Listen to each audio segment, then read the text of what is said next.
Hi, I'm Emmanuel D. Viray, pero mas kilala ako sa tawag na B-Boy, and I'm from MFC Singles, Pampanga. Currently, serving ako as mission volunteer ng Live the Faith and music ministry ng MFC Singles. Dati, sumusulat na ako ng songs, pero puro love songs noong 2016. So, puro dahil maraming pag-ibig, umiibig noong time na marami. No? Hindi, dahil puro pag-ibig yung nararamdaman ko nun. And praise God, ginamit ng Panginoon yung talent ko around 2023. So, noong 2023, tinawag ako ng Panginoon na sumulat ng worship song. Yung tunay na love songs. Na yung pagsusulat ko pala ng love songs na yun, gagawing paraan ng Panginoon para magkaroon ako ng opportunity to serve Him. Para ma-worship ko siya lalo. Today, yung share ko is yung Endless Hope, yung pinaka-recent na nasulat ko. Nasulat ko yung Endless Hope habang nagdadrive ako pa uwi. Yun, nagdadasal. Kasi nung time na yun, parang hirap ako sa work, ang daming work. Tapos may problema sa bahay. Tapos nung pauwi ako, nagdadrive, sira pa yung kotse, sira yung kasi manual yun, sira yung cambio, hindi hanggang primera lang, ganun. Tapos nasa NLEX ako, natatakot ako kung makakauwi ba ako ng safe. So doon ko siya nasulat habang nagdadasal. Sige, yung favorite ko talaga dito, yung unang-unang nasulat ko, yung bridge. Habang nagre-reflect ako, sino nga ba yung hope ko? Ano nga ba yung hope ko? And lumabas sa akin, paulit-ulit kong kinakanta lang, my hope, my hope, my hope. Tapos lumabas sa akin, my hope has a name, and it's Jesus. So ganito siya.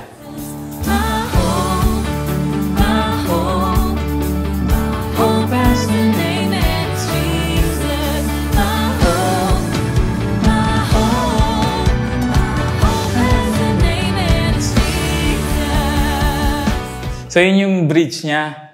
So ulit-ulit ko lang kinakanta. Yung una, iba pa yung tono hanggang sa nagdadasal talaga. Kasi takot baka tumirik yung sasakyan, mag-stop sa gitna ng NLEX. Pero yun talaga yun yung gusto sabihin ng Diyos na ang hope natin, walang iba kundi si Jesus.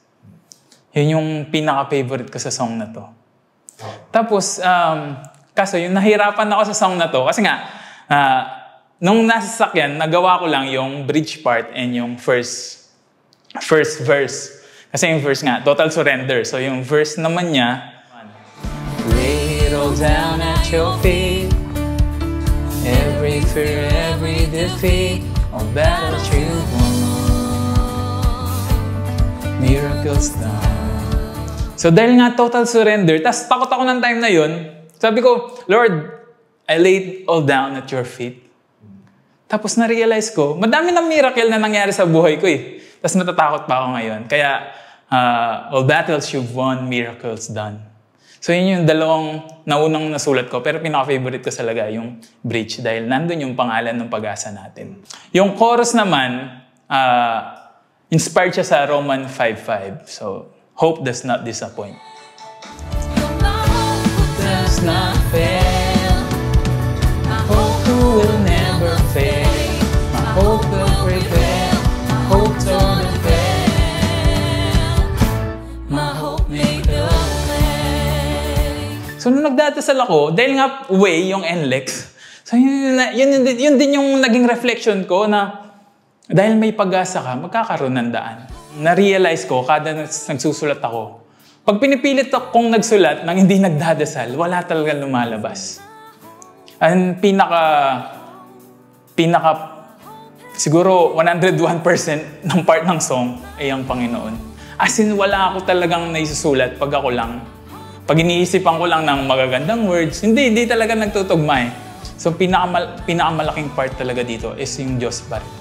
And lagi kong dasal, ano nga bang gusto mong iparating sa mga tao? Ano bang gusto mong kantahin nila? Ano bang gusto mong isigaw nila? And yun yung laging ginagawa ng Panginoon. Pag nagsusulat ako ng kanta, sa Kanya lahat nagmumula. Bakit nga ba may worship song yung MFC? Pwede naman dasal, may rosary din naman, may misa tayo, may Holy Eucharist tayo. Diba? May mga adoration naman. And nakita ko na yung worship song and praise songs is one of our love language sa Panginoon. Dahil mula sa pagmamahal ng Panginoon, yung mga kantang yun, yung mga lyrics na yun, and pagmamahal din yung binibigay natin habang kinakanta natin sa Panginoon. Yan, sige po. Ongoing pa po yung songwriting ng Sound the Trumpet. Kung may mga naipagdasal na kayo ng mga kanta, may mga nabuo na kayong kanta, huwag po kayong mahiya, huwag po kayong matakot. At ipagdasal pa natin lalo lahat ng mga magsisend ng mga song, and especially yung song na isasend nyo. Sana naway patungo lahat ito sa Panginoon.